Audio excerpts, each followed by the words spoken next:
Zostal paralizovaný a debaty o poslaneckej imunite vyšumeli do stratená. Počas celého rokovania o imunite sa vášeň v poslaneckých hlaviciach dramaticky stupňovala.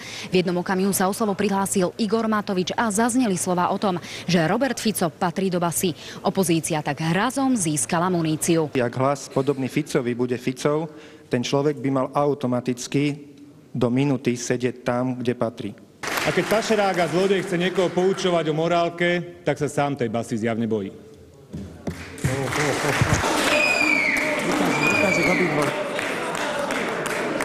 Opustite rokovaciu sálu, páni poslanci. Pán poslanec Matovič. Pán Kaliňák. Za poslancami v zápätí vybehli ich kolegovia a začalo sa pátranie po tom, čo vlastne Matovič Kaliňákovi povedal. Pán Matovič povedal, mal si povedať moje meno, ty čurák. Že chceš na hubu a rozbehol sa potom k pánovi Kaliňákovi. Za stenou sa však poslanci napokon nepobili, dokonca si vraj potýkali. Tam mi povedal, áno, povedal som ti, že si pašerák a zlodej, ale nejako mi to nedokážeš, lebo ja som právnik dlhoročný. Ak mi povie aj na budúce niekto verejne, že som pašerák zlodej, dostane to isté. To si nezaslúhuje ani hĺbší komentár. Tesne pred hlasovaním o poslaneckej imunite tak poslanci Smeru odchádzajú z rokovacej sály.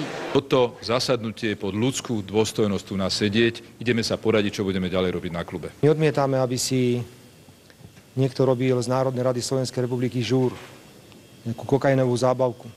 Zisťujeme, že pán Sulík nemá pod kontrolou svoju vlastnú stranu. Či mal zase Robert Fico len krátko predtým pod kontrolou vlastné emócie, to posúďte sami. Začni sa konečne správať v Národnej rade Slovenskej republiky ako predseda Národnej rady Slovenskej republiky a nie ako hoštapler. Ďakujem pekne. Následne ostali poslanecké lavice Smeru prázdne. V tom ale do rokovacej sály vkráčal Igor Matovič. Sa ospravedlňujem poslancovi Kaliňákovi za moju prchkú reakciu a mrzí ma situácia vlastne následná, ktorá vznikla.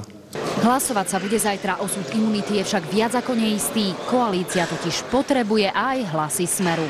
Nebudeme sa zúčastňovať rokovania Národnej rady, ak táto schôdza bude pokračovať ďalej. Jana Kresťanko-Dybáková, televízia Joj. O život na priechode pre chodcov prišiel včera večer 58-ročný muž z Kapušian pri Prešove. Po zrážke